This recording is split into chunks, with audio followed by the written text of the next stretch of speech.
হবে।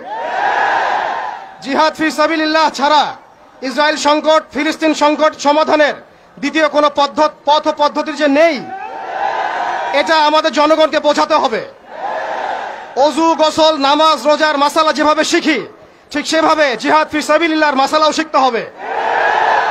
প্রতিটা নিজামের মধ্যে, পাঠ্যপুস্তকের মধ্যে এই মাসালার বিষয়গুলো, এর ফরজিয়াতের বিষয়গুলো অন্তর্ভুক্ত করতে হবে। দ্বিতীয় কথা যেটা বলতে চাই, ইসরায়েল একা শক্তিশালী হয় নাই। সুদীর্ঘ সময় পর্যন্ত ব্রিটেন তাকে সহযোগিতা করেছে। তারাই একত্রে হাত মিলিয়ে অটোম্যানদেরকে উৎখাত করেছিল। এর পরবর্তীতে পুরো পশ্চিমা বিশ্ব তাকে সহযোগিতা করেছে, আজও করে যাচ্ছে। আমরা ইসরায়েলের ব্যাপারে সোচ্চার, কিন্তু তার বন্ধুদেরকে আমরাও যদি বন্ধুরূপে গ্রহণ করি, তাহলে এটা হবে একটা দ্বিচারিতা, একটা মুনাফিকি আচরণ। আজকে ইসরায়েল টিকে আছে আমেরিকার উপরে। আমরা সুস্পষ্ট বলতে চাই, এই সাপের মাথা ইসরায়েল নয়, এই সাপের মাথা, মূল মাথা হচ্ছে আমেরিকা। আমরা সাপের লেজ নিয়ে কথা বলছি, কিন্তু মাথার কনসুলেট ঘেরাও করার মতো সাহস আমাদের হচ্ছে না। তাদের প্রতিনিধিকে ডেকে এনে জিজ্ঞাসাবাদ করার মতো সাহস আমাদের হচ্ছে না। আমরা ইসরায়েল নিয়ে তৎপর, কিন্তু আমেরিকার যে আগ্রাসী ভূমিকা, কে ইসরায়েলকে অর্থ দিয়েছে? কে ইসরায়েলকে অর্থ দিয়েছে, বোম দিয়েছে? কোন সভ্যতা ইসরায়েলকে দাঁড় করিয়েছে? কোন সভ্যতা ইসরায়েলকে অর্থ দিয়েছে, বোমা দিয়েছে, সাহায্য করেছে? আমরা ইসরায়েলের ব্যাপারে সোচ্চার হলেও কেন আমরা আমেরিকার ব্যাপারে সোচ্চার নই? কেন আমরা পশ্চিমাদের ব্যাপারে সোচ্চার নই? আমাদের উচিত হবে তাদের সকলের সাথে বন্ধুত্বপূর্ণ সম্পর্ক ছিন্ন করা। প্রত্যেকটা মুসলিম কান্ট্রি থেকে ইসরায়েলের সাথে যাবতীয় কূটনৈতিক তৎপরতাকে ছিন্ন করা। শুধু তাই নয়, আরেকটা বিষয় আছে, আমরা মৌলিক ইসরায়েল সম্পর্কে সচেতন।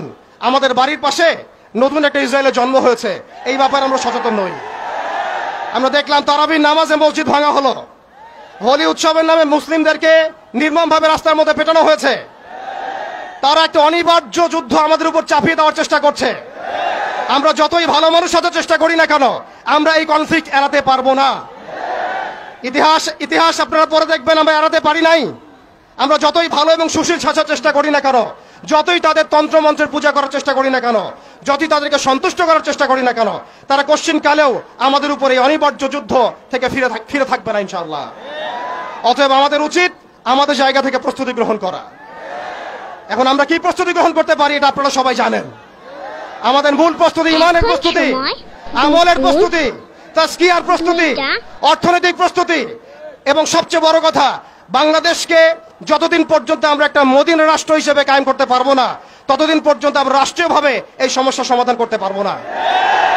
একজন ব্যক্তি কখনো রাষ্ট্রের বিরুদ্ধে যুদ্ধ করতে পারে না, একজন ব্যক্তি কখনো রাষ্ট্রের বিরুদ্ধে যুদ্ধ করতে পারে না। কিন্তু বাংলাদেশ যদি একটা ইসলামী রাষ্ট্র হয়, পরিপূর্ণ ইসলামী রাষ্ট্র ব্যবস্থা দিকে আমরা যেতে পারি, ইনশাআল্লাহ আমরা আন্তর্জাতিক মহলে চাপ সৃষ্টি করতে পারবো। শুধু তাই নয়, আমাদের IMF এর বিপক্ষে আমাদের ইকোনমিক সিস্টেম দাঁড় করাতে হবে। ওয়ার্ল্ড ব্যাংকের এগেইনস্টে আমাদের ব্যাংকিং সিস্টেম দাঁড় করাতে হবে। ওদের ইউনাইটেড নেশনস ফেল করেছে, ওদের মানবতা সংগঠনগুলো ফেল করেছে। এগুলোর এগেইনস্টে আমাদের ঐক্যবদ্ধ প্ল্যাটফর্ম নিয়ে আসতে হবে। এজন্য অবশ্যই আমাদেরকে একটা ইসলামিক রাষ্ট্রের দিকে যেতে হবে। প্রিয় ভাইয়েরা, এখন কথা বলার সময় নয়, কাজ করার সময়। আমাদের, শেষ করছি আমি, আমাদের চোখের পানি তাদের কোনো প্রয়োজন নাই। আমাদের মায়া কান্নার গাজাবাসীর কোনো প্রয়োজন নাই। গাজাবাসীর প্রয়োজন অর্থনৈতিক সাপোর্ট, গাজাবাসীর প্রয়োজন সামরিক সাপোর্ট, গাজাবাসীর প্রয়োজন এমন একটা জাইশ, এমন একটা ফোর্স যেটা বাহির থেকে গিয়ে বাইতুল মুকাদ্দাসকে উদ্ধার করবে ইনশাআল্লাহ। আর আপনারা ভবিষ্যৎবাণী শুনে রাখবেন, ইনশাআল্লাহ আযজা ওয়া জাল, আল্লাহ রাব্বুল আলামিনের এই বান্দাদের মধ্যেই এমন একটা জাইশ, এমন একটা দল আল্লাহ পাক সৃষ্টি করে দিবেন ইনশাআল্লাহ, যেই দল, যেই জাইশকে পৃথিবীর কোন সেনাবাহিনী থামাতে পারবে না ইনশাআল্লাহ। শেষ পর্যন্ত তারা বাইতুল মুকাদ্দাস মুক্ত করেই ছাড়বে ইনশাআল্লাহ। শুধু সময়ের অপেক্ষা। তারা আমাদেরকে অপশন দিয়েছে, হয় আমাদের দাস হও, না হলে মরো।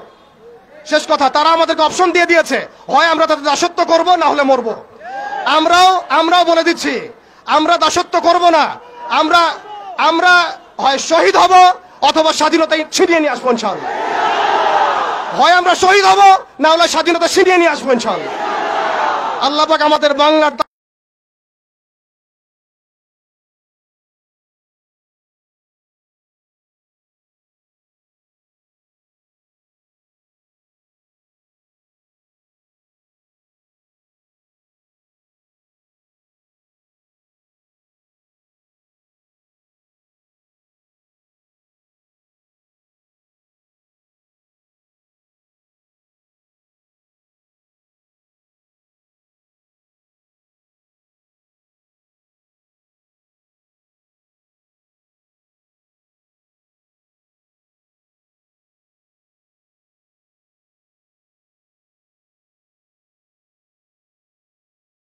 তাওহীদের জনতাকে কবুল করেন, আমিন।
ওয়া আখিরু দাওয়ানা